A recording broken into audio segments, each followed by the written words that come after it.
You know, the countdown on the screen always makes me feel so much pressure. I mean, I know our audience doesn't see it, but holy cow. Yeah. We get this 3, 2, 1 before we come online. It's like, uh-oh. Yeah. Oh my God, I've got to perform. I'm glad to hear that about Mike Alpha Golf's debrief. So Mike Alpha Golf is a patron of ours who is a doctor and approaches things in a very thoughtful way. And, you know, we do these check ride and instrument debriefs. And so his was especially good. Really enjoyed that. But we've done a 15-year-old that had their first glider solo. And we've done, actually, this guy, the comments up, who did his ATP check ride. He went the A&P to pilot route, which is kind of cool. Nice. Yeah. Where's Nathan Ballard? I see Nathan Ballard in the chat, but where is Nathan Ballard? I'm going to just take a random wild guess and just say he's probably somewhere where it's a lot warmer than where we are right now. Probably so. Just going to go out on a limb on that. Was that supposed to be dolphin? Yeah. Okay. Think I'm just guessing of Florida. football and basketball, or as you would refer to it as sports ball. Orlando then. Yeah. I was wondering if he It's said Miami. he for that reason. Oh, is it Miami? It is Wait, Miami. because Orlando is Magic. The Magic. Okay. Man. Magic Kingdom, you know. Yeah. Oh, you're right. Yeah. And they have the very retro uniforms. Yeah. Ted, there's this whole world outside of Oregon that you wouldn't believe. And statistics and numbers. And It's insane. You wouldn't believe it. Yeah. I know. Believe it or not. Yeah. You're probably better off than a lot. There are cockroaches that are 3 inches long that fly.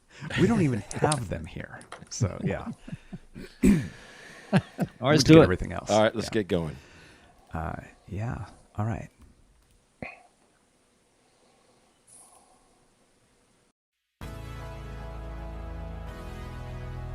Welcome to the Midlife Pilot Podcast. What is it like to become a pilot in midlife? The challenges are unique, but so are the rewards. Hosts Ben, Brian, and Ted talk learning to fly, growing as pilots, and the joy of flying to destinations. The purpose of the podcast is not to teach, but to share knowledge and experiences. You definitely should not take any advice too seriously from an aviation podcast that uses terms like icing on the vegetables. Okay, checklists are complete. Let's get the show started.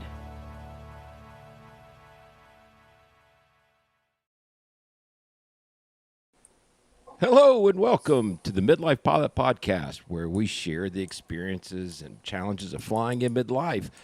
My name is Ben, and I'm a pilot in the Atlanta metro area. Tonight, we have a return guest, an honored guest, our friend Paul Craig, author of The Killing Zone. Also joining me tonight is, as always, it's Brian in the heart of Music Row in Nashville, Tennessee. Good evening, sir. The Bachelorette Super Charlie is a very frigid Super Charlie right now. I'm one of the very few with power, and I feel very pleased and also guilty. But here we are. Glad we made it. And I may disappear at any moment. You know, your string of bad luck has been going so long that, I mean, it was bound to turn around for you to at least keep your power for a little while. As soon as you say I'm it, it's very going to happy. go boom, Yeah, right? Boom. That's right. Yeah. Also joining us from the West Coast, our friend, our Portlander, and just generally nice guy. It's Ted. Hello, sir. I didn't know if you were talking about someone else when you said nice guy, but sure. We have escaped the weather the rest of the nation has, and it is cool and mild here, and I am sorry to everyone because I know this has been rough, especially in the South. So, Because it's your fault, so that's why you're apologizing. it is. I just walked outside and saw the bush that's dead from an ice storm from a few years ago, and so I know what the ice storms are like, but we don't have one right now, so I'm glad for that. And then just mentioned just a few moments ago, we have Dr. Paul A. Craig, author of The Killing Zone. He's out of Murfreesboro, Tennessee. Do I have that right? Well, I live in Nashville, but yeah, from Murfreesboro. Oh, okay. It's where you work out of. I was Yeah. close. I got pretty close to it. Well, welcome aboard. We're glad to have you with us. Tonight, we're going to be talking to Paul about his latest edition of The Killing Zone. It would be edition 3. We have been very fortunate to get a copy of it. And I've read it pretty closely. I'm about 60% of the way through, and I've been kind of skipping around, checking some different things out, and really, really excited about tonight's podcast because there's a lot of really good stuff to get to. But want to go ahead and check in and see what everybody's been up to. I'll just tell you right now, we did avoid Snowmageddon here in Atlanta, but I have not been flying at all. Quite frankly, it's just too darn cold. I don't want to turn that engine over in this because we're out on a tie down. It would just be mean to the airplane, and I'm not a mean person. That's the range in which Mike Bush would call it a felony. Exactly, and I certainly wouldn't want to commit any crimes. So, what about you guys, Ted? What have you been up to? Yeah, I was telling before we went on that I got up flying with Dominic, and we have had some really cold days and some really windy days, but we had a pretty decent day to get up and basically full blue sky. And so we went and flew around the mountain and had a great time. So Nice. It's one of those like rare winter times you get to do that. So yeah, I was glad to get up. Mr. Siskin. My instrument training has been disrupted by the ice apocalypse now. And so luckily we got the plane into the shop for some things that needed to get done anyway right beforehand. So thanks everybody over at Wing Nuts at Mike 91 Springfield. Very good people. Take your plane over there if you need something. But plane is sitting over there now, and I am at home, and we're just surviving. And as we were talking about earlier, there's all that food you have that has been sitting around for a while.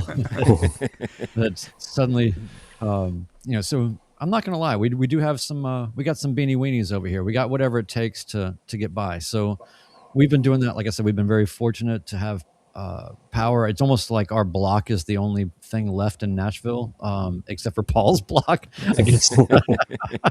Paul, you're on the east side, right?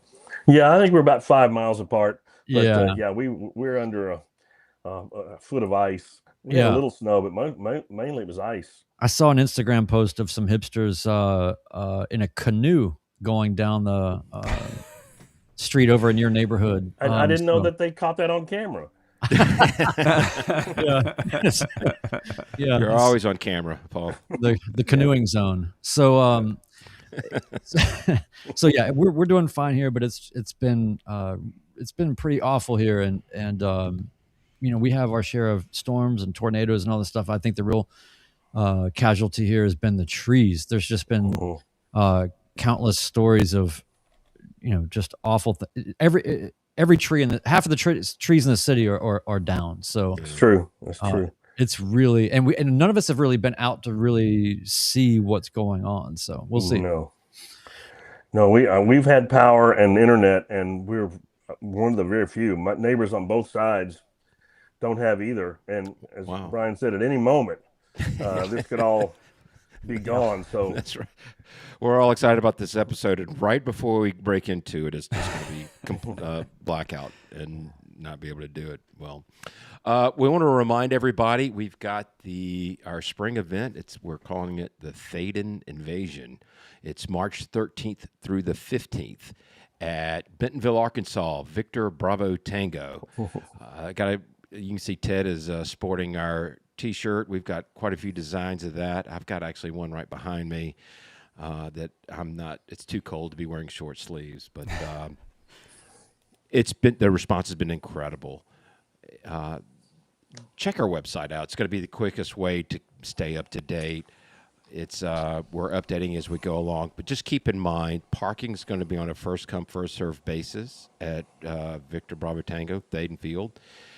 There's also Rogers Field is short distance away, and then we also have access to Sugar Creek, which is even closer, I believe, that is owned by Legends Air, and they've given us permission for those that want to camp out. They can use that space. Grass strip with the clubhouse and the whole nine. Right. One other thing I want to add too is that without just sort of jumping the gun here, I think we're really looking at the high possibility of there being a wings qualified safety event also happening, and we'll give you more info around that soon as things develop. But it might just be our first step towards some sanctioned legitimacy, guys. Well, to get us across that sanctioned legitimacy, easy for me to say. This is the problem, you see. Exactly. We're going to see what we can do to get Midlife Pilot Podcast into NOTAM. Yeah. And it'll be completely legit. So Yeah, that's our dream. that's our dream. You know, got to shoot high. Yeah. Well, Ted almost got that done at T82 this past year, but just not the kind of NOTAM you want. Not the one you're looking for. Yeah. So, Brian, why don't you go ahead and hit the housekeeping? Yeah, I'll knock this out real quick. You guys can join our Patreon community for Discord access and lots of exclusive content.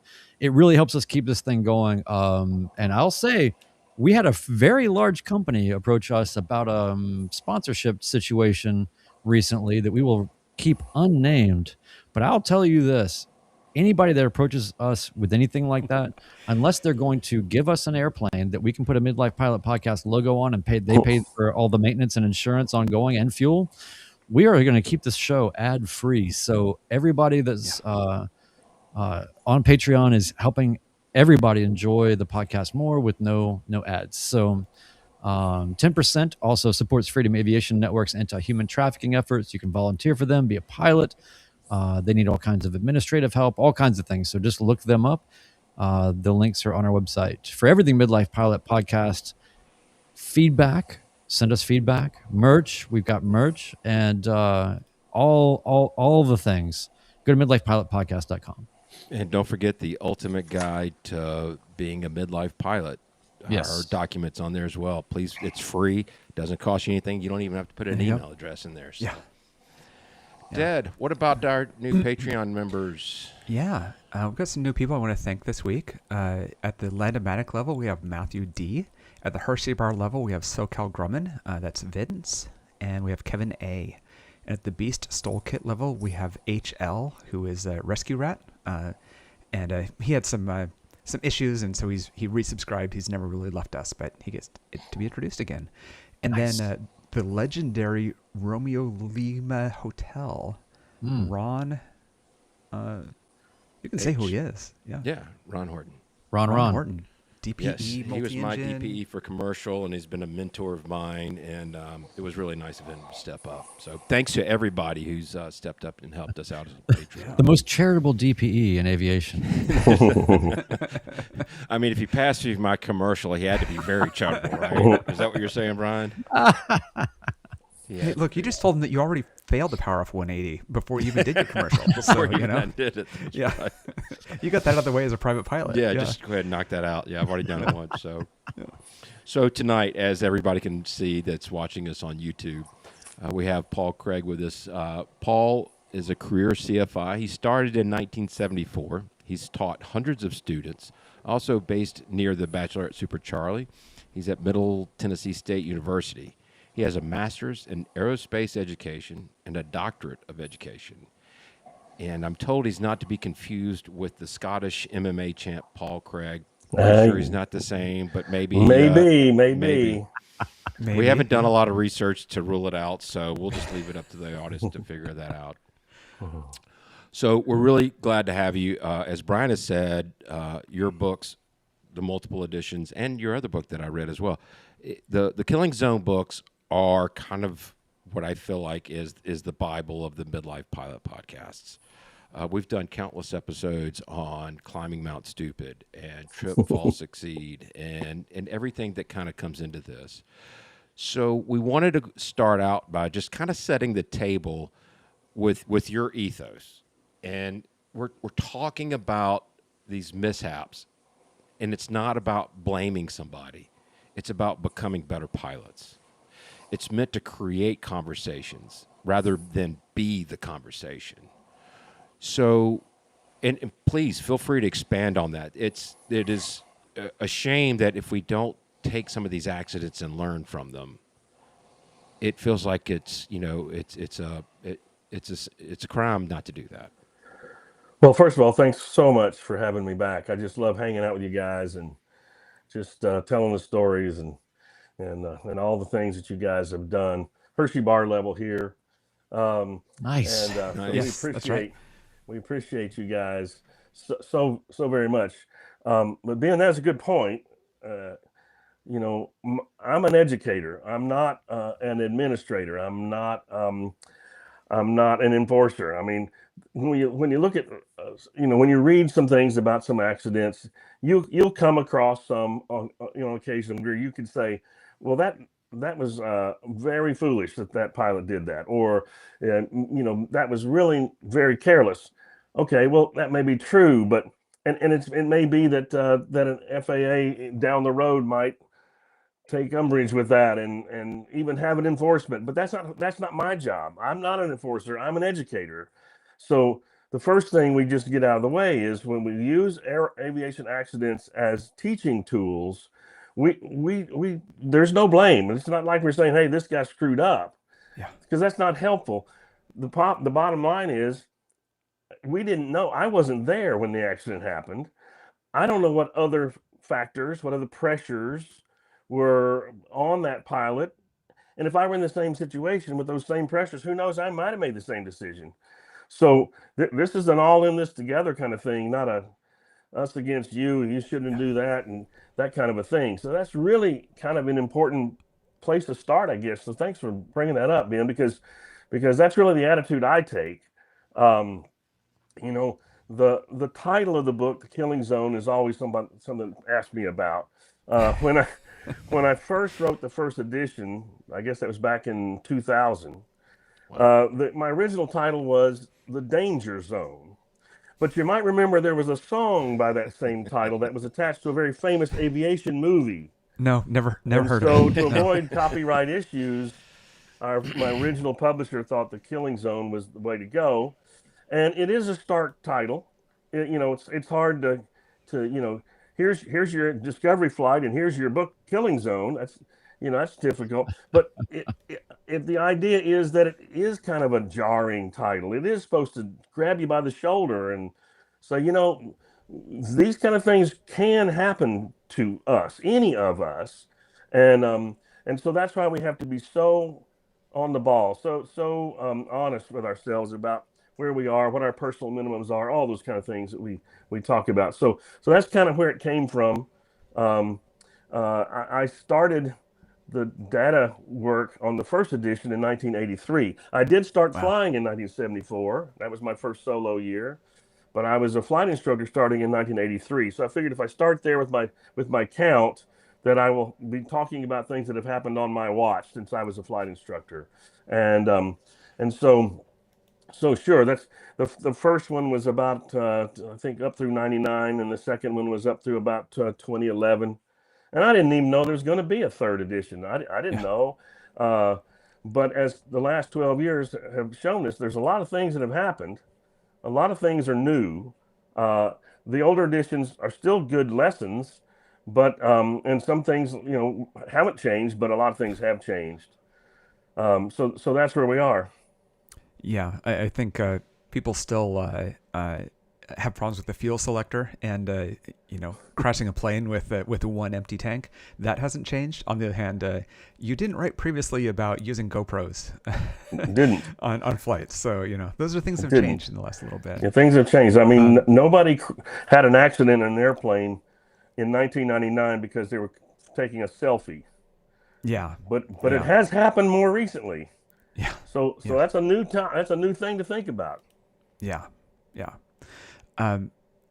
The story of this book going from the second to the third edition is actually how we met, and I don't remember who it was in our Discord, but somebody posted and said the book isn't available because our people normally buy the book when they are a student or when they first get their license, and that's just it's kind of expected in our community.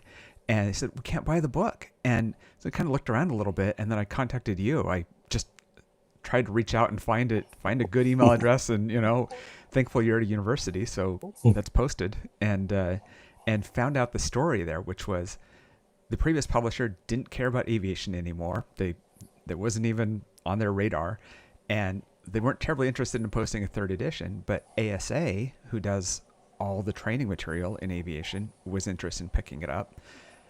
That means that it switched hands between publishers. And so the old publisher isn't in the business of distributing it anymore, and they don't own the book anymore. So I assume they just kind of just cut everything and weren't distributing the book. So there was that time where nothing was available, and our people were so confused by that. So Yeah, that was very that's where confusing. we're at. Yeah. Yeah, that's true. The previous publisher was McGraw-Hill. I did 10 books with them over many years, and I had a good relationship with them. I really did. I really liked working with the editors and producers that on those various books. But you're right. It's just a business model. They kind of got out of the aviation book business. Meanwhile, I know the folks at Aviation Supplies and Academics, ASA, and I'm just kind of, maybe it's old fashioned, but I like to know who I'm working with. I do things with a handshake, and they're just excellent to work with, and they're just so part of the aviation community and such promoters of aviation. So I was really excited to be able to go work with them. I had done some work with them before, but I hadn't done a project like this. Yeah. Yeah. Well, and I guess in the same time, they also moved offices. They'd been in Seattle for dozens of years, and all of a sudden they're moving offices, and so they can't release your book. It was just, it seemed like just everything at the same time. I don't know how much that delayed it, but yeah, they did move to Kalamazoo, Michigan, where Greg Robbins, that's his home base. And so they're set up now, but they did have to move a lot of stuff 2,000 miles in the winter across the Dakotas. So, yeah.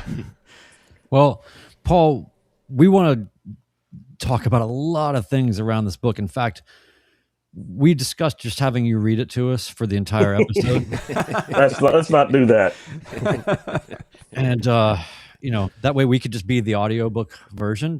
No, the idea is the zone that we're talking about is, for those who don't know anything about this book, is really about trends and groupings of data that you've identified that are meaningful. And as you said, you started in 1983 because it was the first data set that was definably on your watch, and then the second edition next. And then now we're in this sort of third sliver of data that you've taken. And one of the things that I really want everybody to be very clear on and understand is there's a lot of aviation content, for lack of a better word, out there that is speculative or perhaps exploitative. And this book has your approach has such a different angle because it is data driven, data informed, and not data driven in the same sense that it's like Michael Scott following the GPS right into the lake, right? But it's data informed. And what I want, maybe you can walk us through the path, and you do explain this in the book and go to great detail visually and textually to sort of explain all this. But I would love for the audience to understand, and please take as much time as you need. We're not in a hurry. But I would really love to hear how you aggregated this information, how you looked at it, how that compares to maybe past practices, because I know that some of the categories and ways of searching are overlapping and all this. So just walk us through the data precept and foundation for the entire book. Well, sure. Let me say that I didn't start off knowing that there was going to be something called a killing zone. I was just counting numbers and counting data, and so I used the National Transportation Safety Board, their data, also some of the what we call the NASA forms information as well, Aviation Safety Reporting System. So these are everything is public information.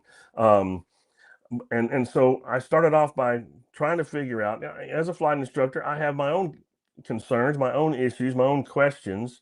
And in original research, it turned up that, sure enough, there was a greater probability of having an accident when a pilot was in the zone of about 50 to 350 flight hours.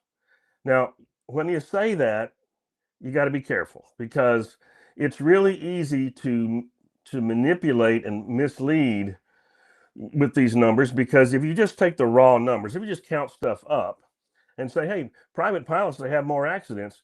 Well, of course they do. There's just more private pilots. You'd expect them to have more accidents because there's just more of them. So you can't really use just raw data like that. You have to figure out a way to come up with the ability to factor in exposure to risk. what is the exposure to risk? And when we do that, we can come up with rates, not just raw numbers, but accident rates. And that's tricky sometimes because I'm not a statistician. I'm a pilot.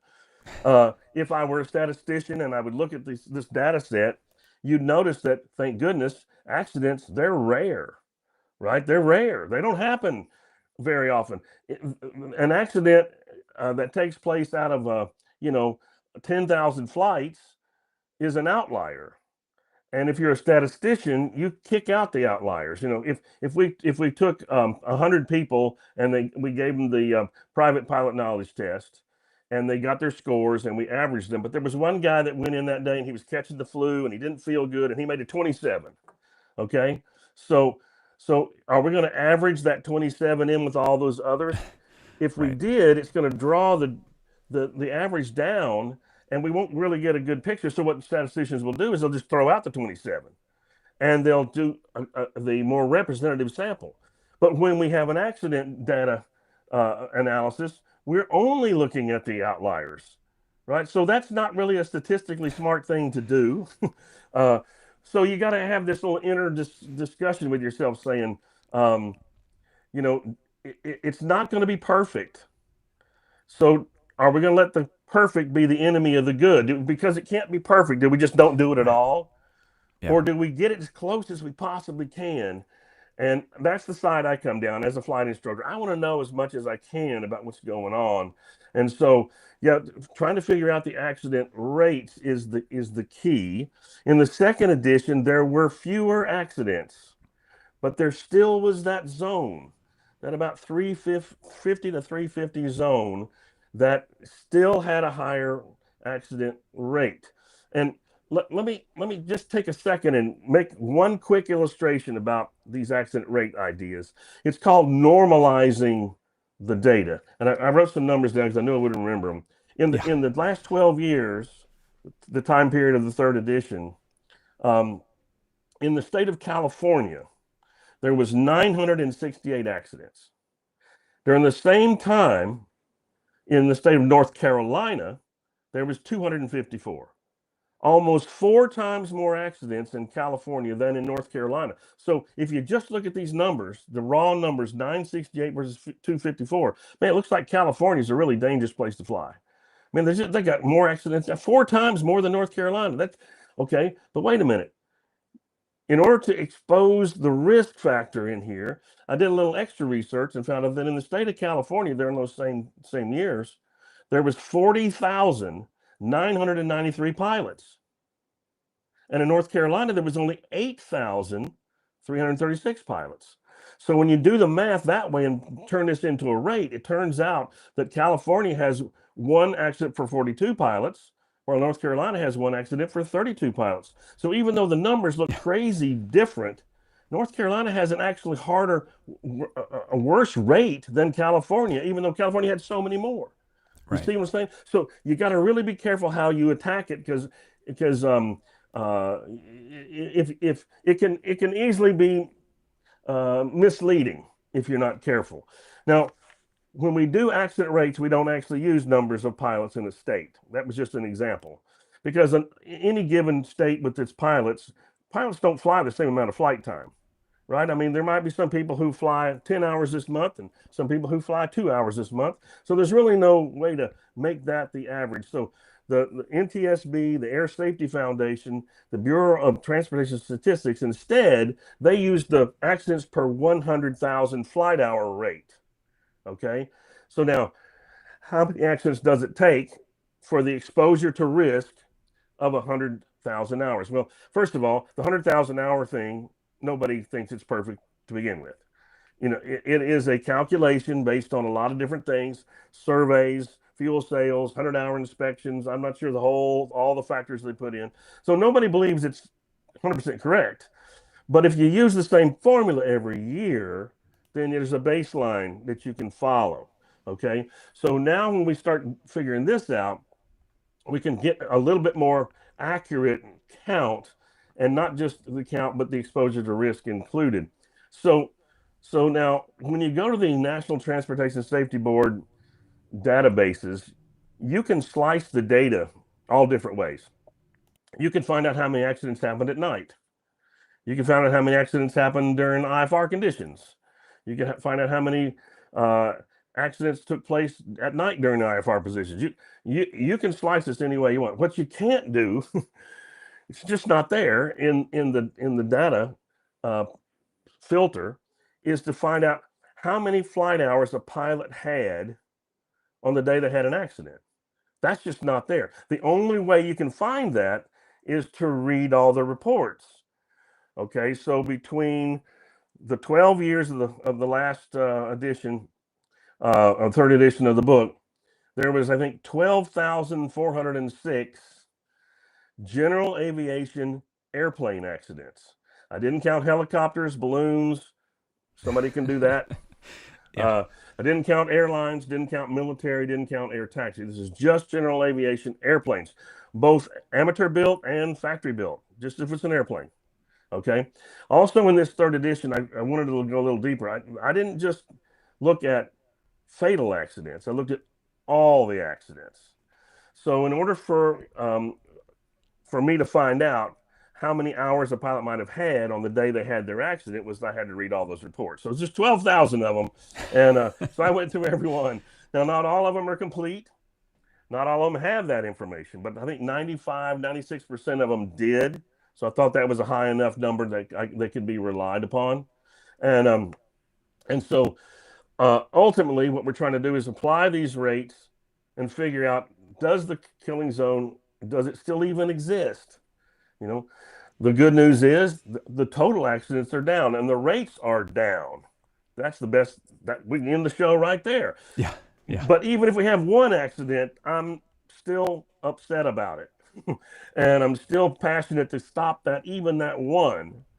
And so that's why we keep doing what we do, what you guys do, what you do. And so it turns out that, yes, the evidence shows that there is a higher rate of accidents when a pilot has that 50 to 350 range. Now, let me be really careful here. Okay, this does not mean that when you have 350 hours, you're dangerous. And when you cross 351, you're safe. Okay? Yeah. Also, and this is true, that if the accidents rates are higher in the 50 to 350 range, and you're in that range, this does not predict your future, right? Your future is in your hands, not these statistics, okay? The accidents that have already happened, we can't stop them, and they can't hurt us. What we can do is use them as a tool, you know, of the accidents, all those 12,000 some odd accidents, 17.5% were fatal. Okay. Well, that's terrible. But that means 85% or 83% were survived. And of those, 72% were the passenger and pilot left the accident with no injury or minor injury. 72%. And only 10% was rated as a serious injury. Okay. So now those pilots, that's 83% of accidents that were survived. That's about 8,000 pilots. And you got to figure some of those 8,000 pilots are with us here tonight. Right? Yeah. And so my message, I was going to advertise my accident, but I guess now that the well, I wasn't going to point out anything specific. I'm just Ben featured on page 71. Right. Here's the number. No, I'm messing with you. My message is, some people could think, if a pilot had an accident, they must not be a very good pilot. They must, they got in an accident. They must have been careless. Okay, I don't buy that. I don't buy that at all. Number one, I wasn't there when the accident took place. But more importantly, if you have been in an accident and survived it, then you are the poster child for telling all the rest of us pilots that this can happen to you. Yeah. Okay? I mean, not a single one of those 12,000 pilots in accidents in the last 12 years were thinking they were going to be in an accident as they drove to the airport that day. That was not on their mind. If it had been on their mind, they probably wouldn't have continued their drive to the airport, right? Right. So it can happen, and this attitude that, accident data and all, it's interesting, but those are for those, careless pilots, those people. I'm really on top of this. I go extra mile. I really plan well. I check the weather. You know, and so this is important, but it's kind of for the other guys. And I know that sounds simplistic, but sometimes we have that attitude kind of creep in on us when we don't even think about it. And so if there's anything that we should learn from this, is that those pilots that were in fatal accidents, okay, they've left us an organ donor card, really. That's what they've done, so that we can learn from this. Not pointing fingers. It's a tragedy. We lost one of our own, okay? But can we learn from it? And if we do that together, we'd be better off. And one of the first rules of this is that you can just never say, as you read a story about a pilot did this, that, or other thing, well, I would have never done that. I would have never, I'm smarter than that. I would have never done that. I'm so glad you're saying that, by the way, because that is something that all of us feel looking over a lot of these, because they are just excruciatingly frustrating circumstances around many of these noted stories. Well, it's really, there's no value in them unless we learn from them. Yes. Right. I mean, why would we even care? I mean, these are accidents that have happened. Some of them have been tragedies that have happened. The only reason we would even take our time would be to see what we can do to take advantage of it. But the way you take advantage of it is to understand, instead of saying, well, I would never do that. You don't know what pressures that they were facing. I think maybe I've mentioned this before, but if you look at all the 365 days of the year, in the last 12 years, which day of the year had the most accidents? Well, it was the Wednesday before Thanksgiving. Oh, yeah. Why? Why would that be? Well, most people work on Wednesday or at least Tuesday before the Thanksgiving holiday. Thanksgiving's always on a Thursday, okay? And so if you've made plans to go somewhere and you can't really make the decision to go or not until the day of the actual flight, and you've got people counting on you, and there's pressure to get there, those kind of pressures are for real and very hard to duplicate in training. Yeah.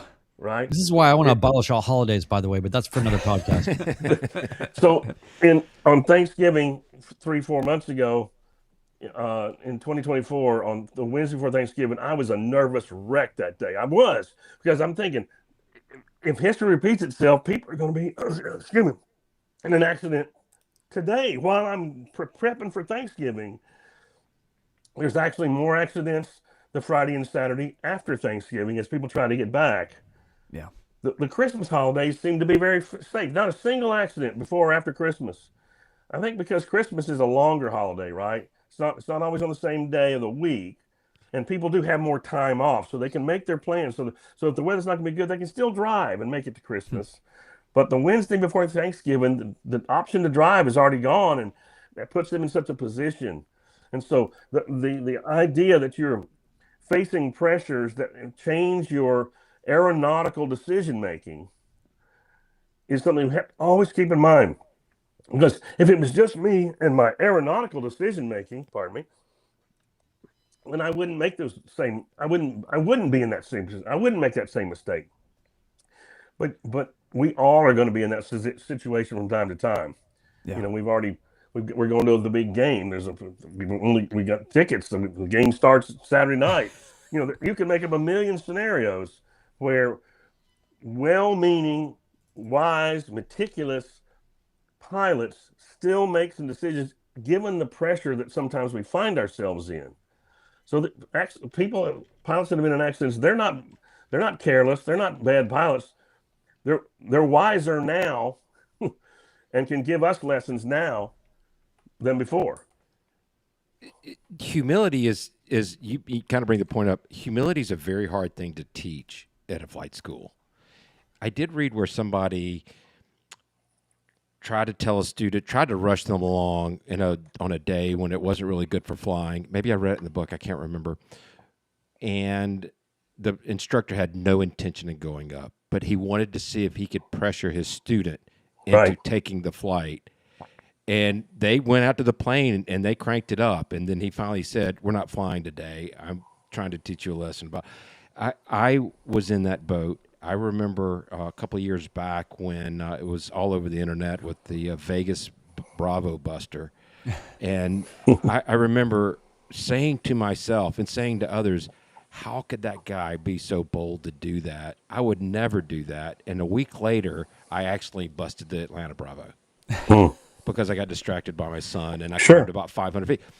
And that was for me a defining moment in that I think when you read these stories, when you say this could never happen to me, that was a huge piece of humble pie that I ate that day. And I recognized from that point on, any of the stuff could happen to me. Did you just yell at them and say, "Ben, but you already cleared me"? You cleared me.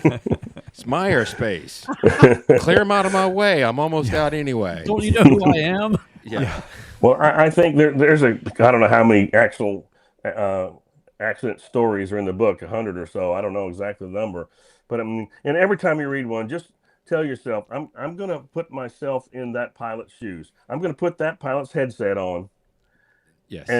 And see, what I can learn from this and not just blow it off. Exactly.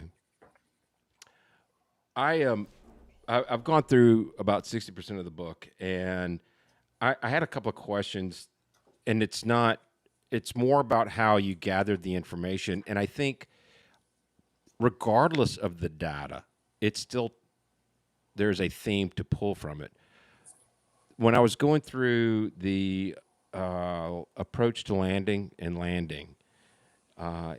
it was it said, I wrote a note, 91.6 were VFR, and that means the rest of them were IFR, which completely surprised me. I thought there was going to be a lot more IFR accidents, people shooting below, when they were below minimums and they tried to drop down. And when you're going through this data, I'm assuming you're just reading it, and as it comes in, you don't have any type of expectations from this data, or did even that one surprise you? It did a little bit. You got to be careful about the categories. It might have been the reason that the landing one is so heavily skewed to VFR is because the highest probable cause for those accidents is what I think the FAA calls it abnormal contact with the ground. In other words, they landed too hard. Okay. And so every one of these accidents has what's called a probable cause. And it's probable cause, not definite cause, because we don't know for sure. It's not definite. Right. So it's the probable. This accident was probably caused by this. And the IFR approaches that might, for instance, in what you brought up, if someone were to get too low, that might actually be a controlled flight into the surface that was at the end of an approach. Right. So what I tried to do is I tried to give the whole picture of what had happened. And the NTSB does a great job, but it's not a narrative, right? It's sort of the facts, just all the facts. And so I tried to piece it together. If it was a flight into terrain, but it happened with a 200 overcast, in my mind, that's a factor. Right. Yeah. Right. And by the way, there's some in the chat that will say that most of my landings are unusual contact with the earth. Is that how you described it? Abnormal contact with the contact ground. There you go. Go. That's got to be some. I think we all have a few of those. Yeah. That might be a new T-shirt. Yeah. I'd already written that down, by the way, as a T-shirt idea. Yeah. So I've got it right here. The T-shirt will be out by the time this podcast is over. By the way. Yeah. I've kind of said to myself, actually, since before I flew, in other contexts, but don't write those first couple of lines of your NTSB report. Right. And I think some of us have been in those situations. I certainly have. Where you're like, I think I just wrote 2 sentences of this, and it's going to be hard to defend this if that's how this comes out. Well, if there was ever a wake-up call a red flag, that's it. Oh yeah, yeah. I want to talk about the numbers a little bit more, which is you also have to not only do you have to tease out the fact that these are outliers just by definition, but you also have to tease out that there are more low time pilots than high time pilots. Sure. It's the same thing of most accidents are within 3 miles of the home. It's because that's where all your trips begin. So there are more low time pilots. So how do you control for that? Well, the Bureau of Transportation Statistics has the numbers that they have, and of course they are estimates of the flight times that general aviation flies in a year's time. They then further break that down into personal flights and instructional flights, and of course that's what this is about. I didn't write a book about crop dusting. That's general aviation. I didn't do it. I didn't write a book about power line patrol. It's instructional and personal flights, and using the numbers from the Bureau of Transportation Statistics on the one side and the count of the accidents and the hours that each pilot had on the other side. That's how the calculation was made, and the calculations are in the appendix. But nobody, I don't think, is going to go read a bunch of calculations. But just to give you the since you asked for numbers, okay. The non-fatal, I just got a couple here. The non-fatal accidents were 1.4 accidents per 100,000 hours, okay, in total. But of the accidents inside the killing zone, 50 to 350, that number jumped up to 1.81 per 100,000, okay? And if you take that aside and just look at all the numbers outside the killing zone, then that number is just 0.69. Wow. So that zone clearly has a higher rate of the fatal accidents. Now there's a lot less fatal accidents.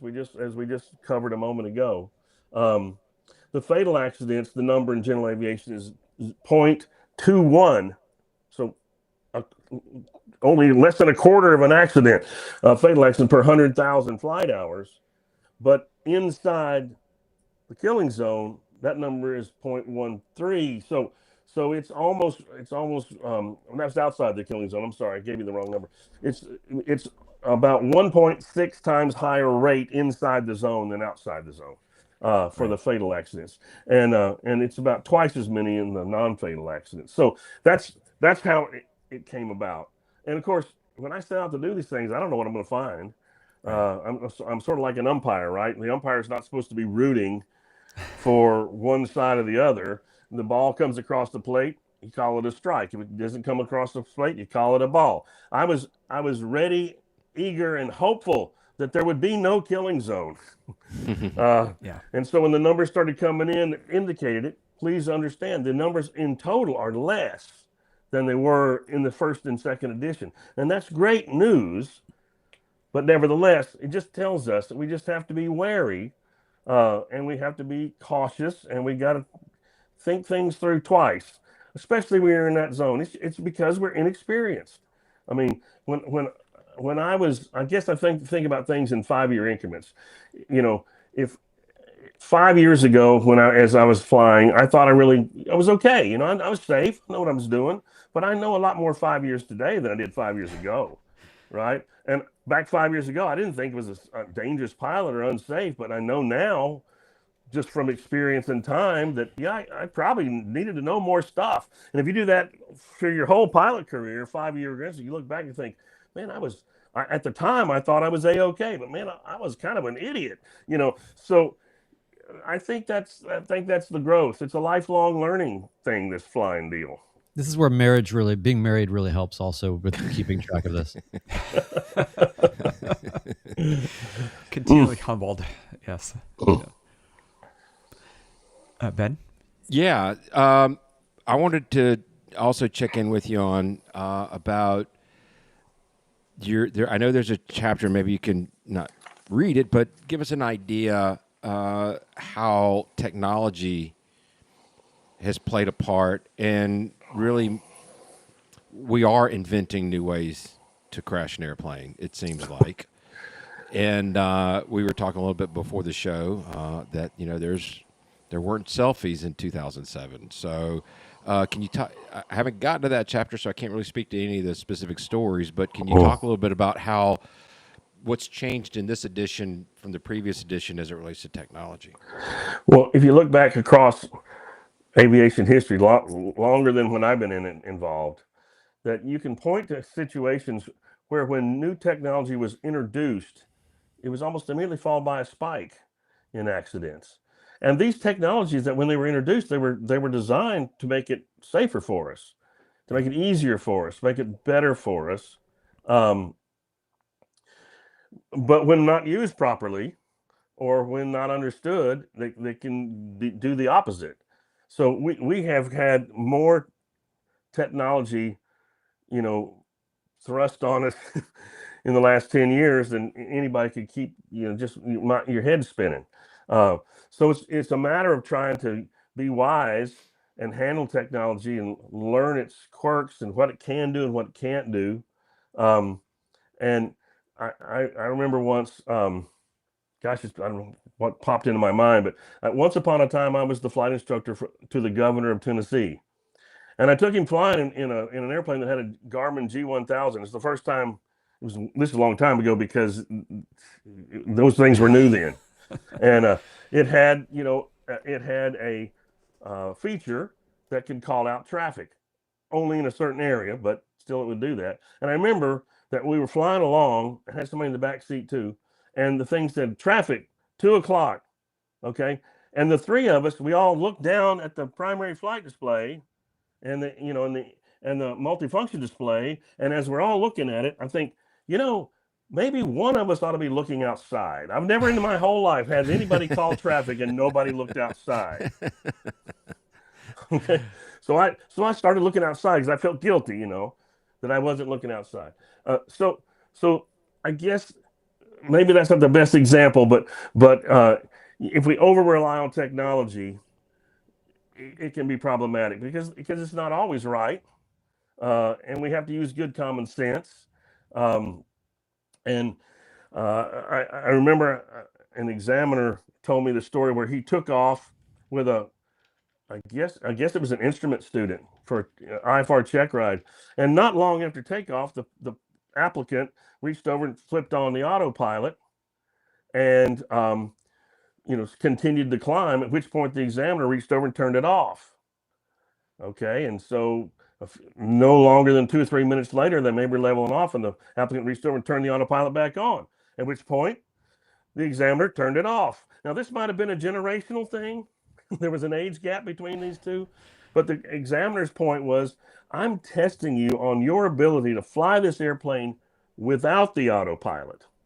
Now, nobody argues that an autopilot's fantastic. I mean, we have airline crews that use the autopilot all the time. There are two people in the cockpit plus an autopilot. So having one person in the cockpit and an autopilot's got to be a very big advantage.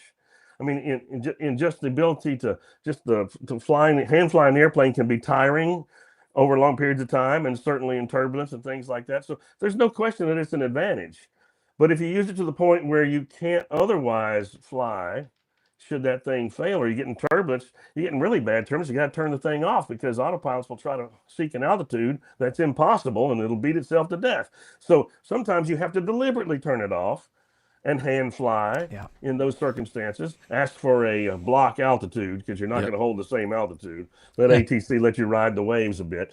So anyway, the point is, it's just there's such a thing as too much of a good thing. Yeah, well, I wonder if, and I see this as, I see this maybe in several of the stories in the book where and this also bleeds into stalls and a lot of things, but I feel like there is this disconnect where people are driving airplanes like cars. They just want them to go where they want them to go, and they're not and maybe they're just being reduced to some sort of other kinetic primacy, that they're driving some other, they go back to their driving primacy, I guess, on some of these things. And maybe that's easier to do when you have less hours. But I feel like there's just a lot of people that are forgetting that you're flying a wing or wings, and that there are certain principles in play here that are really important. And you get into AOAs, angle of attack indicators, and you get into a lot of these things. But I'm just curious about how, do you have any sort of perspective on just this idea that maybe people are driving planes more than flying them for some of these mishaps? I've seen airplanes with cup holders. That's very automobile-like, right? Yeah. No, I think you're onto something. I think if you look back across many years, that every time there has been a new introduction in technology, there's been some lamenting about, well, are we losing more than we're gaining? We're gaining efficiency, but are we losing the art to fly the plane? So that battle, that's be a great conversation Saturday afternoon at the hangar, whether or not, it's good, but and does the extra goodness and efficiency and safety that we might have available to us, is at a cost? Can we still fly the airplane? Can we still enjoy flying the airplane? Can we fly the airplane stick and rudder and feel the wind? And can we, it's like, our fingers extend through all the cables and out to the ailerons, and we are not in the plane, we are the plane. Do we lose that kind of thing? And the answer is some of each. Do you think that there's a disassociative quality that technology brings into an aircraft that further mediates the experience of actual flight and the responsibilities therein versus the actualities of see and avoid? I mean, people forget that that's also what you need to be doing in IFR flying, is see and avoid. Sure. So when you talk about people just eyes inside, and by the way, in my instrument training, I find it hilarious that I just thought, why don't they do the instrument rating first? Because all the instructors do is complain about how you got to get your eyes outside. Well, let me, while I'm already tending to do this inside, let's stay in here, and then I'll but yeah, I guess I just wonder about, are we in this weird space right now technologically where there is a whole new digital native set of generational folks, younger people, that are perhaps just more, I don't know, just disassociated from the dire realities of physics and the risks that we are taking? Wow, that's a lot. I don't want to be coming across as anti-technology. Of course. I don't want to be some old fogey that says, "Get that autopilot off my lawn." No. So it's a blend. It's using wisely is the thing. I remember I did a research project when automation in general aviation was first really coming out, and so when we had a computerized cockpit, to me it was really different. I trusted my life with all those round dials my whole flying career up to that point, and they never let me down. They never crashed. They never had to have a software update. They worked. And so that's, I was tending to be on that side. But the students who, part of the research we did through NASA, a NASA research project, was to let brand new pilots, people never flown before, let them fly these new computerized airplanes and just see what happened. In the early days, FAA thought there might need to be a new check ride to fly an automated airplane, or at least a sign off or an endorsement or something. Right. And they were very worried about it. And then part of the project was to give them data on how to make that decision. Anyway, so what we realized was that the students, they were college age kids who flew these airplanes that were computerized, it was like nothing to them. They'd grown up their whole life with computers. Every school classroom they'd ever been in since kindergarten had a computer in it. So everything had. So what was the big deal? It was like, I was thinking that this is a computer in an airplane. They were kind of like thinking, well, this is an airplane around a computer. Does that make sense? I mean, Yeah. and so it was just fascinating to watch. It was not a problem. I mean, they just took right to it. And so it was our job to try to figure out what things we needed to train right away. Yeah. For this automation, what things might be instantly obsolete that maybe we should stop dragging our feet. You know, my flight school hasn't owned an ADF in decades. So are we going to shoot NDB approaches? I love an NDB approach. It shows great pilot skills, especially in a crosswind. Yeah. Hey, but it's obsolete. So before we turn the corner, I want to make sure we get into the some of the mental health aspects and other things that you cover. Also drones.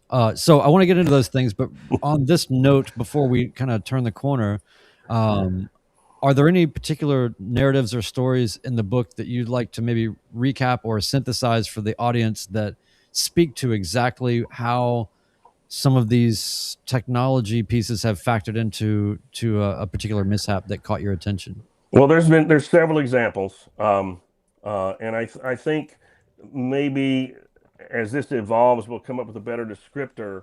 Right now, I think it's pretty much called pilot-induced distractions.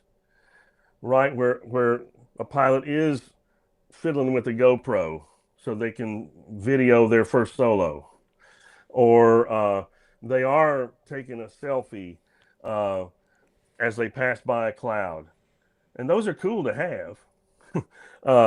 But if it takes the pilot away from the job, this is what Brian said a minute ago. You got to pay attention in the car, but this is not a car. It requires even more attention than a car, and so I think there's several examples that have been very recent in the situation where some kind of distraction that the pilot brought on themselves led to a problem, and so that seems like it's just a matter of education.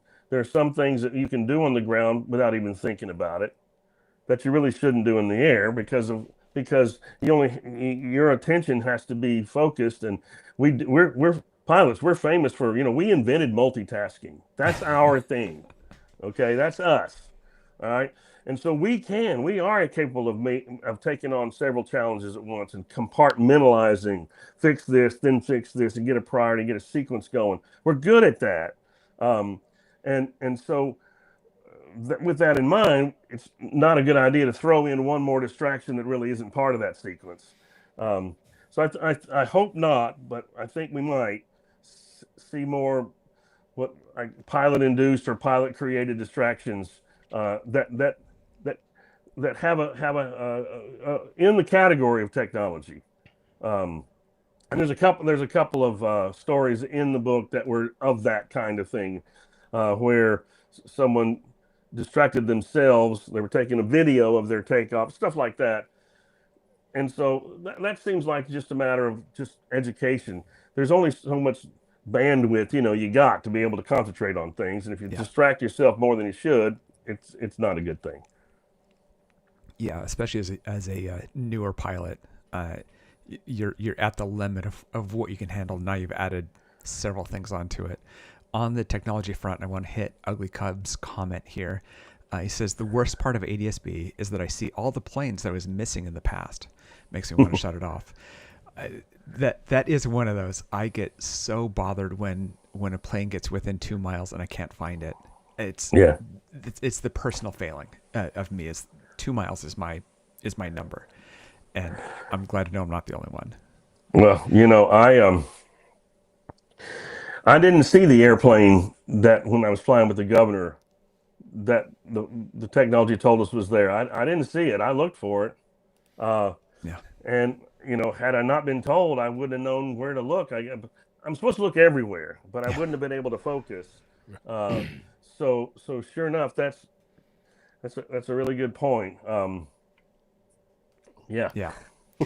I want to switch to kind of one of my pet topics, as Brian said, which is mental health, because you cover that and related issues in this book a lot more than in the past, which makes sense. The FAA actually allows antidepressants now, and they didn't 10 years ago. What I don't even know how to word this, but you give at least one example that happened before they were allowed. Somebody was taking their spouse's medication, and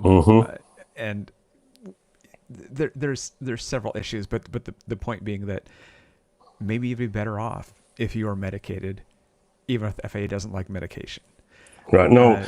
So no, this is probably, Ted, this is probably the topic that's had the greatest change in the last 10 or 12 years. In the second edition, I did a really poor job of this. And the only thing I covered was pilot stress. Yeah. And, that's important, but I mean, that's not the same thing as the mental health issues that we encounter. So I was bound and determined to do a better job. And I actually interviewed and worked with an AME who is a HIMS AME. HIMS stands for, I got it written down here, Human Intervention Motivation Study. HIMS is old. It's like from the 70s. I thought it was something like a new invention. Originally, it was to intercede for pilots who had alcoholism problems. And over the years, it has evolved into a more broader mental health issue. So here's the problem. If I seriously have a need for help, medication, and I'm a pilot, in the past, I wouldn't say anything because I would be afraid that I would lose my job, lose my medical, lose my career, lose the investment in flying I had made. Okay. And so balancing those losses with coming forward to seek help, it was a very difficult challenge for pilots at all levels, general aviation, military, airlines, the whole thing. So we kind of found ourselves in a situation where in order to do a good thing, we were making it worse. Yeah. Right? So at some point, and I don't know who gets credit for it, they came to the realization that, maybe we should try to help resolve the issue rather than just cancel them. And so you're right, there was a hit list, and there still is, but there was a hit list of medications that if you took them, you would lose your medical. So pilots would not take them when they probably should have, or tried to hide it, which never seemed to work. And so there was this kind of like underworld of pilots who wouldn't come forward to seek the help that they needed. And it's not like, if I have the flu, I'm gonna go get Theraflu. I'm not gonna make my flu worse because I'm afraid to tell somebody I'm gonna go take the med. So the chapter we have now on that topic, I hope I did a much better job. I know I did a better job than the last time because it just wasn't a thing. And I got a lot of the information from the AME, the physician that I work with and our school, and he's been very helpful in I guess if taking back, I guess, the stigma. If a pilot really is in fact in need of some assistance, some help, then they should get it, not at the expense of their aviation career or their passion for flying. So does that mean it's a get out of jail free card? No, there's things that have to be. There's some things that people shouldn't have in their system when they're flying. But there's a much broader approach these days, and some of those, it's not a one size fits all. It's not you busted your medical, you're out. It's we can put this plan together, and it might not be an overnight solution. People don't get into these situations of mental health overnight, so they're not going to get out of it overnight. So there are plans that are approved for people to follow to work their way back, even even if sometimes it's not even to work your way back. It's not even that much. But you see what I'm saying? It's individualized. So we would rather not lose one of our pilot, of our community, just because they were doing the right thing for their mental health. So I think that's the message, that the FAA is in fact moving in the right direction. You may need to seek out a HIMS, Airman's Medical Exam. They're not all trained to be HIMS, so you might go to your next medical with one that is, and have this discussion. And having the discussion is not an automatic you lose your medical. Right. And can we also just clarify that especially those of us in midlife do receive ads from time to time for an entity with the same name that is for a completely different purpose and probably shouldn't be combined with aviation. Just putting that out there, just keeping things on track here, guys. Yeah. No. There are things that pilots should not have in their system, period. Yeah. But that's what the HIMS, Airman's Medical Examiners, are for. Yeah. So it's a change in attitude. It's a change in just how things are viewed than it was a relatively short amount of time. And there has been some tragic situations that have taken place because pilots did not seek assistance because they were afraid. They didn't want to. They were afraid to talk about this taboo topic because it was going to cost them more than they thought they could gain. But health is important no matter whether it's physical or mental. Yeah. You covered the kind of some of the suicides that have happened in there, which you haven't in the past, and there are ones that are newer than that I was looking for, because it's tragic that those still exist. They do. And a couple things real quick. Number one is about 11% of people take antidepressants every year in the U.S. In any given year. So that's 11% of people that wouldn't have been able to fly in the past. Number two, there's a great documentary from the New York Times called Light to Fly, which obviously is about this whole topic, which is, I'm not going to tell anybody what my problem is, or I'm going to do it and not tell anybody about it. And so those are our keys to this. Well, I think the fact that you brought this up and we're shining the light on it is very important. Because this wouldn't even been a topic 10 years ago on the show. Right. Well, for that final thing I was going to say was, that's why I'm a sport pilot, because I choose what to prioritize out of that. And that's changed in the last couple of years, but that's an option, especially for recreational pilots in the midlife. So put that out there. Ben, you've got some things you've caught on there. Paul, we had reached out to some of our podcast insiders, people at I believe it's the Beast Stoll Kit or Cap available. I can't remember, but we got a couple of questions that I wanted to hit on. This one comes from, he's in the chat tonight, our friend Chuck. He says, if there was one change or rule that you could make in GA to reduce the number of deaths, what would it be? After writing 3 books, he must have thought of ways, even mandated behavior changes, to make aviation less dangerous. Well, that's a really loaded question. I think that we go a long way to preventing accidents, fatal accidents included, when we include in our training more of a scenario approach. One of my graduate students came to me one time and said that this whole thing of scenario training is going to the real world would be like this. If I'm a basketball coach and I get my team together and I say, okay, guys, today we're going to practice our passing. So you guys get in and you just pass for an hour. And you guys over here, you're going to practice your dribbling. So you guys just dribble around for an hour. And you guys over here, let's practice your free throws. You shoot for free throws for an hour.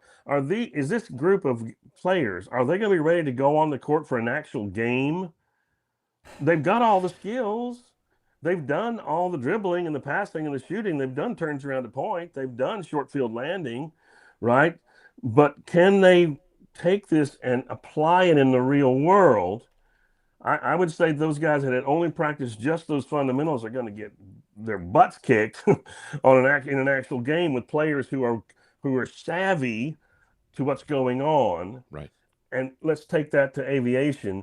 You know, the scenario training is a part of the practical exams these days, which was a hard fought fight. So I would say that, and the more realistic you can be, the better it is. And I know that good flight instructors, let me say this, have always done a fair job of scenario training.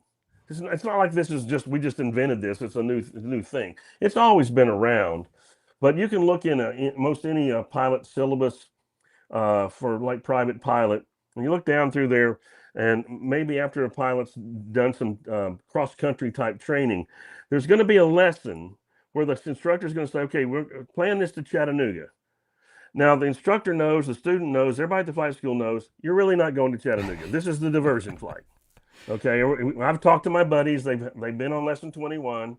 And so you take off, headed for Chattanooga, and at some point, the instructor's kind of by surprise, oh, look, the clouds are too low, or, oh, look, there's a thunderstorm. What should we do?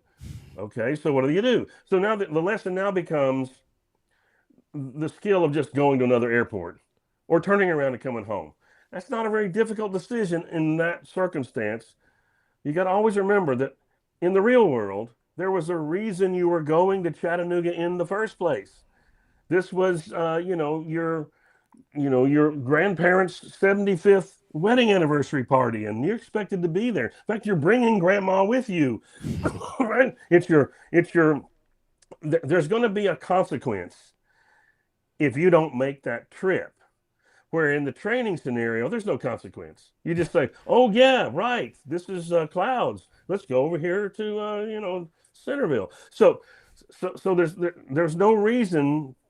You're not going to get in trouble with anybody. You're not going to disappoint anybody because you didn't go to Chattanooga in that training. So that's sort of a scenario training that's not really realistic because it doesn't include the real pressure, right, of arriving at your father's 60th birthday. Maybe you need to forego this, take the family heat, but you're there for his 61st birthday. Yeah, I love this because I'm seeing some of this in my IFR training right now, where you already know the outcome of the approach when you're practicing it, and so we should modulate that to be, don't know what it's going to be. Don't know. I never as opposed to being like, oh, I see the runway. Do you see the runway? I don't see the runway. Just, you know what I mean? It should be, because the going missed is such a busy, hectic change of circumstances, and you need to be weighed with the surprise, the unknown of that, as opposed to just going, yeah, we're going to go missed. Well, in IFR training, there's one question that I never answer an air traffic controller, and that's this. They'll say, cleared for approach. How will this approach terminate?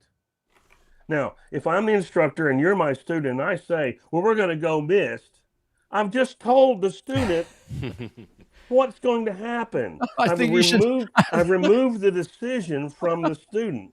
I think you should say, as the author of the approach, and they're expected, they're not going to know what really is going to take place.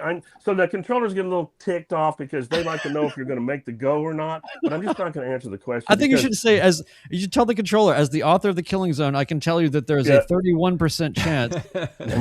I'm probably not going to do that. But you see my point. What I will do is I'll tell the student before we go that the ceiling is at, let's say, 500 overcast.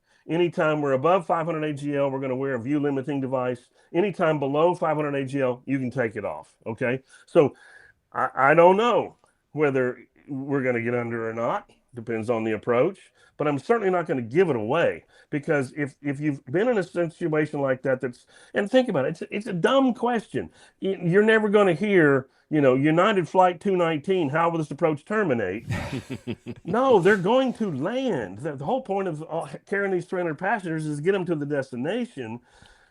So they're not going to say, I think we'll make a missed approach this time. These people can be late. They'll miss their connections. But so it's kind of a silly question, and it's very training like. Any other That's not a examples? real world question. Yeah. Any other quick examples of the sort of the absence of scenario based training? Well, my first ever student that I ever signed off for a check ride, his name is John, and he did a really good job on the check ride. He passed.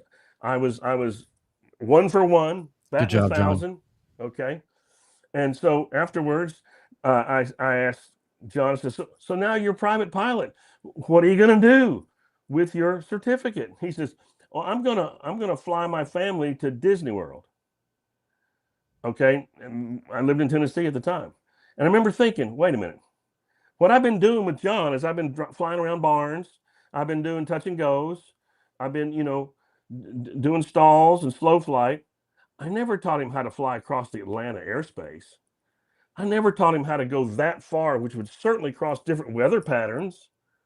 That was just not a part of the training. I was following the syllabus. I was doing the training as it was prescribed. And he was a really good stick and rudder pilot, and he's a smart guy. But it just hit me like a ton of bricks. He's getting ready to go do something that I never taught him to do, because I never. So now all my students have to take me to Disney World. That's just the rule now. Maybe New Orleans for some beignets. Yeah, I mean, different places. We have to try mix it it out up a little bit. Yeah. Different challenges.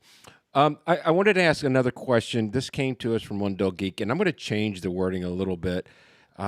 He referenced a report, or he referenced an article written by Mike Bush called Quantifying Maintenance Risk. It was published in October 22nd to 25 on AOPA's website. And it references a report called the Scarpazza Report, identifying accidents shortly after maintenance. And I'm curious if any of your research documents post-maintenance accidents. Mine doesn't, but let me say this. If Mike Bush writes it, it's the gospel. I mean, so I would certainly follow his advice.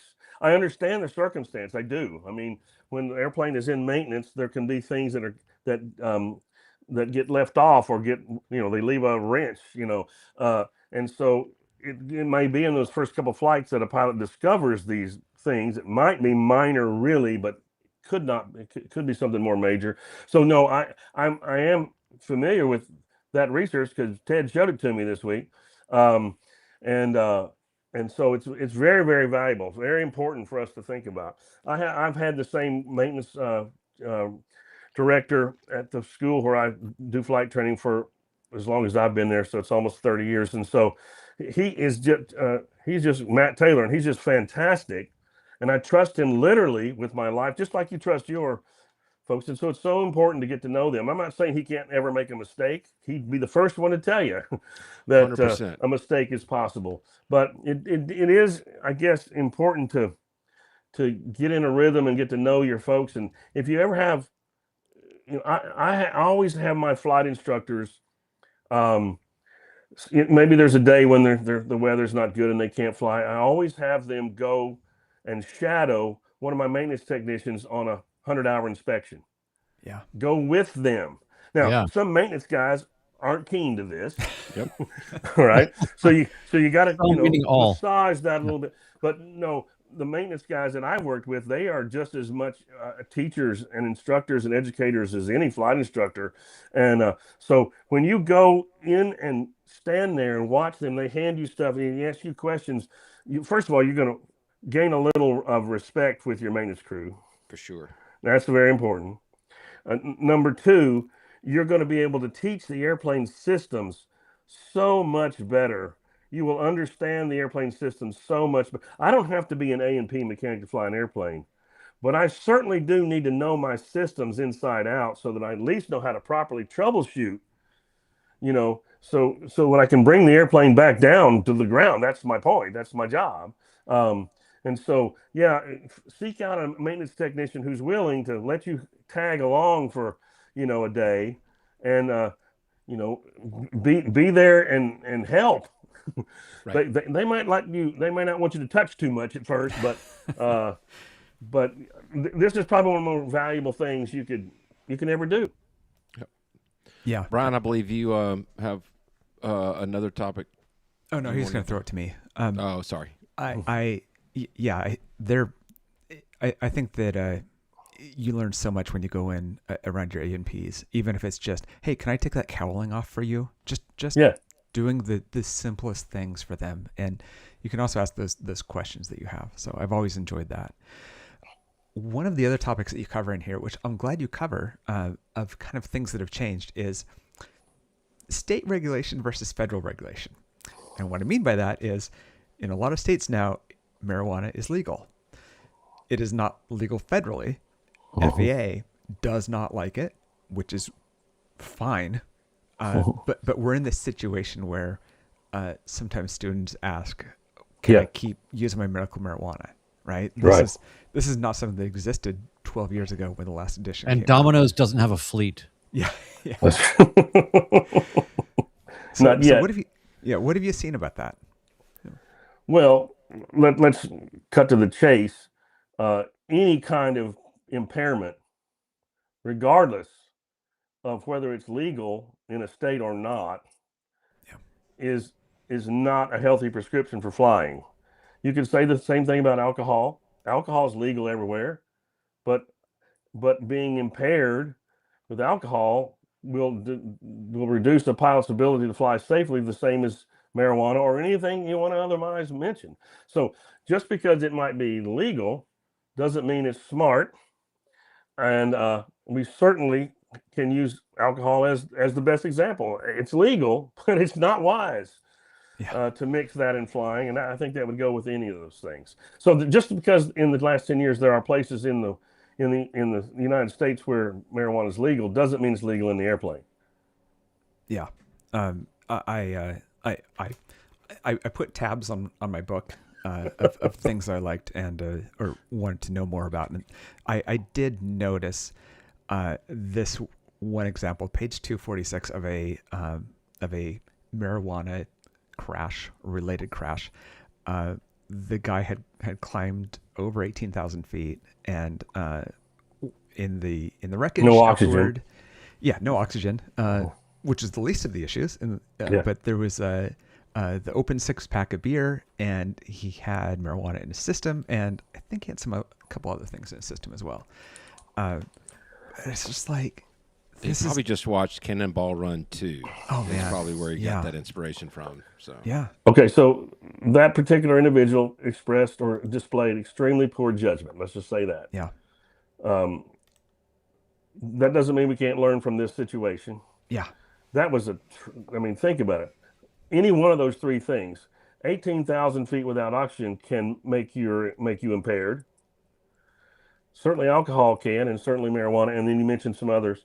So that was like the triple threat. Flying is not difficult, but we still have to be at our best. Yeah. And those things are going to keep us from being at our best. Yeah. I figure I'm barely smart enough to do this as it is. And I need to not have ways that decrease my IQ. And all three of those are things that make me worse. I have two more things for you, Paul. I hope that you're billing us hourly, right? So of course. Okay. All right, so we can squeeze a little bit in here to get our bang for our buck here. But one of the things I wanted to talk about is, obviously we are a podcast that is directed towards midlife pilots, whatever that may be. Sometimes it is a mindset, sometimes it is a middle-aged reality, and a lot of things in between. But as you know, we are constantly trying to be informative and educational on some level, but also straying from the idea that we are instructors and authorities, and it's very important to maintain that distance for us. All that to be said, what would if you have the floor right now with primarily an audience of midlife pilots, people that are the types that picked it up in the middle of their lives, maybe after the empty nest, or to fulfill a dream, or to or in my case, fill an empty void inside that'll never be filled. But but just generally speaking, with if you're directing anything you can about midlife pilots, what are the things that I've observed? What have you observed, Paul, that is the most important things you could relay to someone who's thinking about starting to fly in midlife or is low hours in midlife? Because while low hours and 50 to 350 is climbing Mount Stupid, we also are very, or at least seemingly, we think that we are very risk averse people. We have fully formed frontal lobes and families we'd like to get home to and that kind of thing. So what could you direct squarely at the midlife pilot? Well, first of all, if you are a midlife pilot, whatever that definition, however you define that, congratulations. Think about it. You have overcome a lot of things. How many times have you heard say, I've always wanted to do that? When they find out I'm a pilot, oh, I've always wanted to do that. I've heard that 1,000 times. And so the reason they haven't is for all the things you just said. When they were younger, they were pursuing a career. It was expensive. They had a family. They had other responsibilities. They moved around. They never had put down enough roots to work in one area. It wasn't their fault. It's just a dream that was just dormant for could be decades. So to be able to have the courage to recognize the situation that you're in, and you've been able to do something now that you haven't been able to so forth, and you've taken the leap. You've taken you drove past the airport how many times and didn't turn in, right? This time you turned in. This time you scheduled a discovery flight.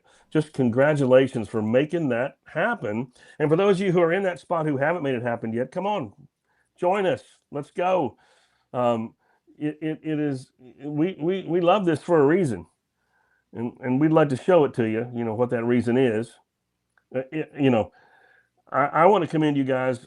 For the last 3 weeks, you guys have been going through the ultimate guide to being a midlife pilot, and it's 23 free pages of download on your site. I've got it, and that is one of the best resources because you have so many things brought together in one spot. It would take you hours to go find all those resources if it was your own, and you wouldn't even know where to look, right? So it is a really valuable tool because it walks you through, how do you even start? What questions do I ask? Where do I go? And it is a very, very concise document. And I really latched onto it, especially the part about choosing a flight instructor, right? Look at this. I've dug this out. Here's this article. I don't know if you can see it. It says, select the best flight instructor. I wrote this article in March of 1987. Wow. Okay. We have been on the same page a long time because you do have to select the right instructor for yourself. As a young instructor, I always felt really intimidated by having students older than me.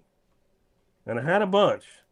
And I guess I got over it because I was just trying to be the best instructor I could.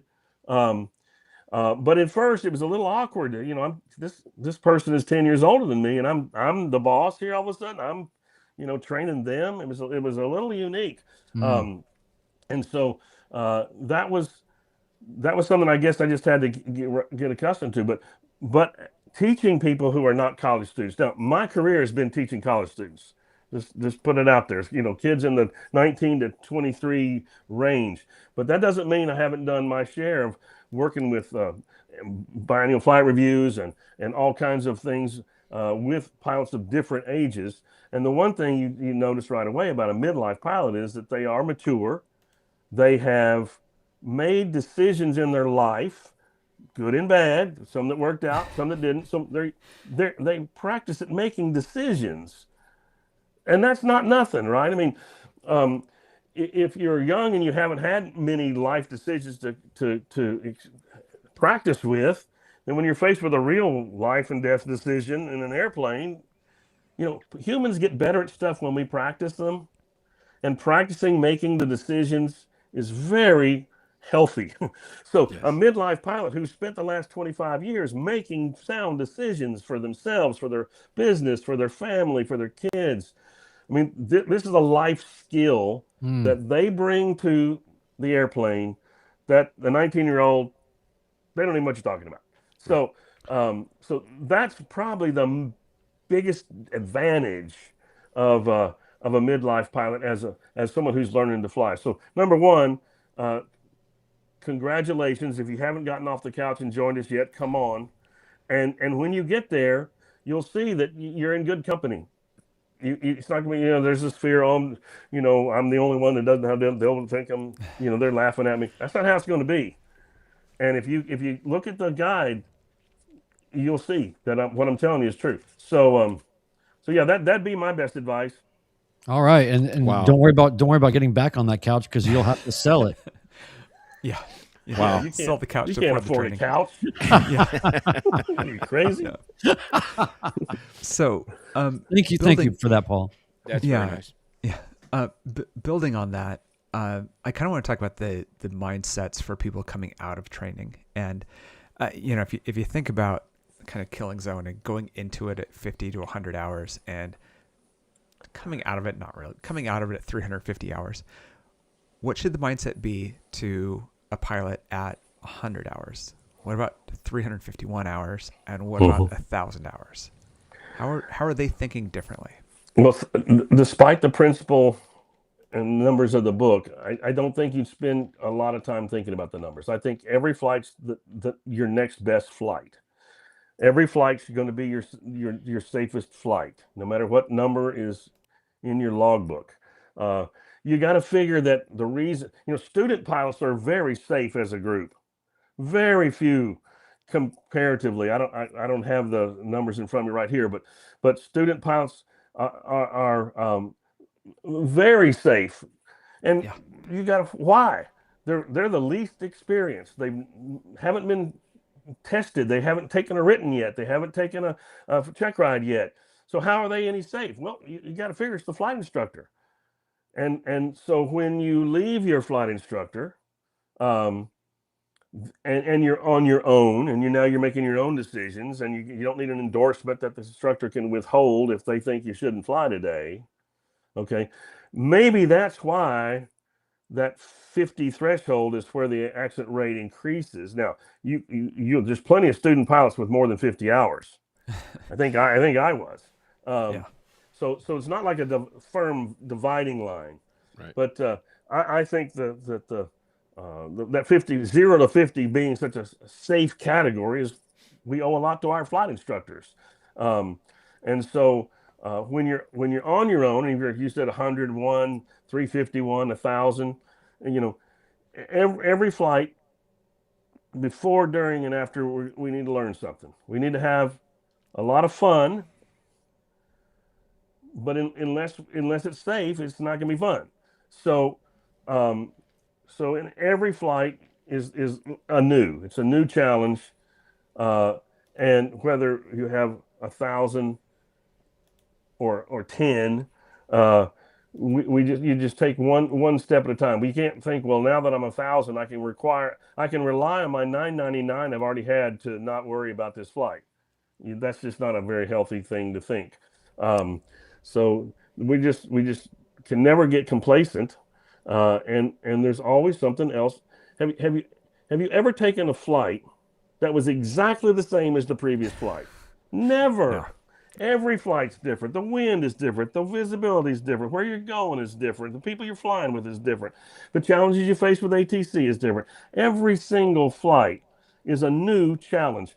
I've heard that if you want to just drive a pilot crazy, sit him down on an assembly line and have him put a square peg into the hole all day long. That would drive me crazy. Absolutely. I've got to have a new challenge, and every flight is a new challenge. Even if you fly between Nashville and Chattanooga 5 days in a row and in the same two destinations, different flight every time.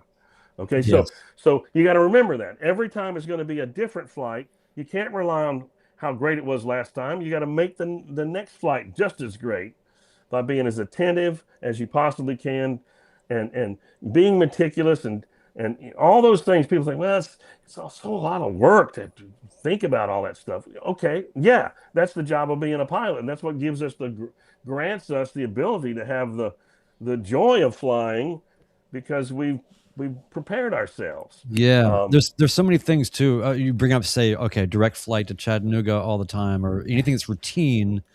Even though those things vary a lot, they can still within a slight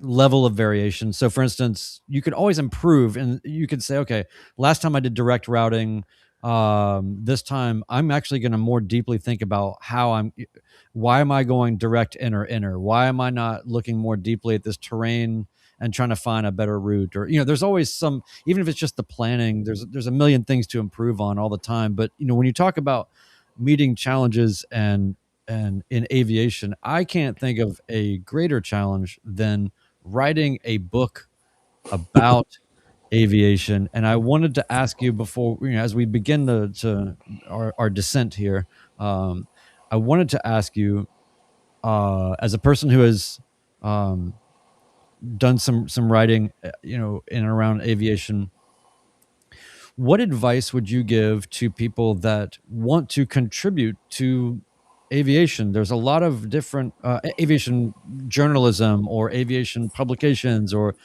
just personal blogging, or reflecting on your own experiences. I mean, there's things like Airfax that'll take open submissions and consider them. There's a lot of ways to go about this, but from the perspective of an author that's written many books, what would you recommend or give advice for? Well, first of all, there's so many more avenues today to do exactly what you just said than there was when I started the first time. I just showed you that magazine. What was it? Private Pilot. I don't even, that's even a magazine anymore. So that's been almost 30 years. And so I wrote some magazine articles, but think of all the different things you can write, avenues and platforms. There was no such thing as a podcast back then. So I think I would encourage people to use their voice, bring their experiences, share those things with others, and use any of the platforms that we have available to us today that we didn't even think about or even dream of, in those times. So sure, I say that, what lessons you have learned is very valuable. Keeping them to yourself will help you, but we pilots, we have to get together and share our stories sometimes, because none of us will live long enough to make all the mistakes and recover. So you got to learn from others so that you can be smarter along the way. Rising tide lifts all boats. So we got one more question. This comes from our chat, and it comes from my friend Nathan Ballard, Safer Flying. He said, I'd love to know, let me put it up on the screen here. I'd love to know what Paul's scariest / closest call he has had in GA to maybe wrap this up. Wow. Well, I'm a flight instructor, so I've seen the Earth come up at various angles and various speeds. I've had a lot of abnormal contact with the ground, as we've said. You always have to wait to the last second to see if I asked, is what's going to happen going to hurt me or the plane? If so, I got to kind of save it. If not, I got to let it happen, because the student's going to not learn if I save it every time. Right. I don't know. I was flying back with the university. I've flown a lot of trips where we do recruiting, sports recruiting. So we flew to Mississippi, I think, in search of linebackers. And on the way back, I got it was a twin Cessna. I got a hydraulic low pressure light. And in that airplane, not only the gear, but the flaps, we're flying in the clouds. And so I had one of my students who was my co-pilot. And so there was a very low overcast. And so I said to the student, when we get to the outer marker, we'll put the gear down, see what happens. And so if it doesn't come down, then we're going to come up with a plan. So we get there, we put the gear handle down. I got the green light on the left and nose wheel green light, but not on the right. Not the right wheel is not a green. Okay, so on that airplane, you have to turn this valve and switch that, and there's a bottle full of air pressure, and if you get it just right, you can pull it, and the air pressure zips down those lines and throws the gear out. So I was afraid to put the gear down too soon, because I have a full load of big guys, big football players, big football assistant coaches. And so that was like, strike one. Strike two, I have no hydraulics for sure. And number three, I'm thinking, if I have to go around, if I have to make a missed approach and have to climb out, and I don't expect it to happen, but if I had an engine failure then, I didn't think I was going to get out of that mess, right? That would have been strike three. Some people call that the Swiss cheese. I like the baseball analogy better. So anyway, we wait, and I tell my student, we're going to wait until we see the runway to blow the gear down. If we don't see the runway, we're going to, we'll make the missed approach. And, at that point we had two healthy engines. We didn't expect it to be a failure, but you always got to plan ahead to what might happen, right? So sure enough, actually my student saw the runway first. We were kind of in a crab angle. It was on his side. And so we saw it. I pulled the bottle. My theory was that normally the air pressure goes down 3 lines, both main and the nose. But since the main and the nose were already down, all that pressure had to go through the single line. So the gear came down all right, but it like flew out like it was a boulder hit the airplane. I was afraid it was going to keep going. And so we touched down about 20 seconds later. We never tell the football players. We never tell them anything. NCAA regulations say that you got to take football players, college athletes, back home. There's only so many hours you can keep them on campus. So now I had to get the airplane fixed to take them back like 48 hours later. So we did. We had it all fixed. There was a problem with the hydraulics that had leaked all the fluid out. Got the air bottle recharged.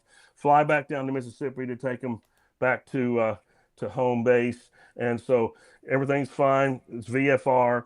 I'm downwind. I put the gear down. It goes, slides in. It clicks into place. 3 beautiful green lights.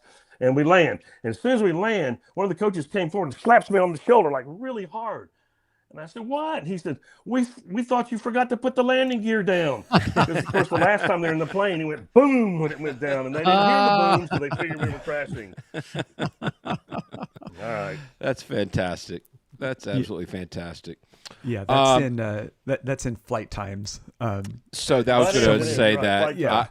Flight times is all a bunch of stories that have a happy ending. Oh, so much. It is. Yeah. Very well written book. It's out on Amazon. Please, after you read the 3rd edition of The Killing Zone, go ahead and get a 2-for-1 and get Flight Times. I really enjoyed. That was one of those books that I kept reading, and I just didn't want it to end because each story gets better than the next. So I appreciate that very much. Paul, man, this has been awesome. We're so thankful for you coming on and spending this much time with us. It's really been fantastic. I want to remind our audience to leave us a 5-star review on Apple Podcasts. Don't forget to hit the subscribe button. Gentlemen, anything else for the good of the order?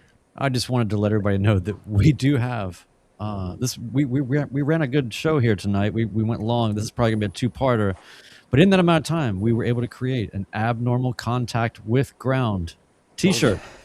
Told you. And it's already on the website. Incredible. Yeah, that's incredible.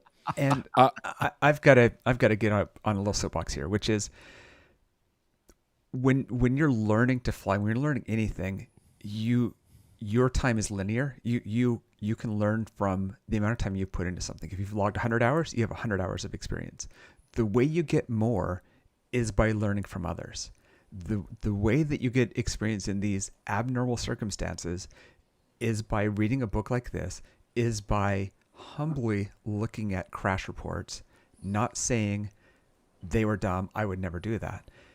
Thinking about, that could have been me. I could easily have been that person. How am I not going to do that? And that's what a book like this does. That it's what a book like this puts us in the correct mindset to learn from does.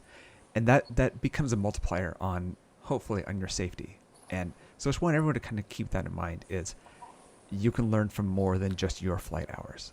Well said. And yeah. So and that's a great segue, because Paul, every episode I try to end out with a little witty saying or words of wisdom. I always look forward to it. And so I'm actually, with your permission, I pulled a line from your book that I'd like to read. It is in the section about VFR into IMC, and you say at the end of the chapter, it is much to ask a pilot to go from not so smart to incredibly smart action in a split second while under maximum stress. This is why flying VFR into IMC is so highly lethal. So that's what I have. Everybody in the chat, thank you for joining us tonight. We're signing off episode 165 of the Midlife Pilot Podcast. Goodbye, everybody.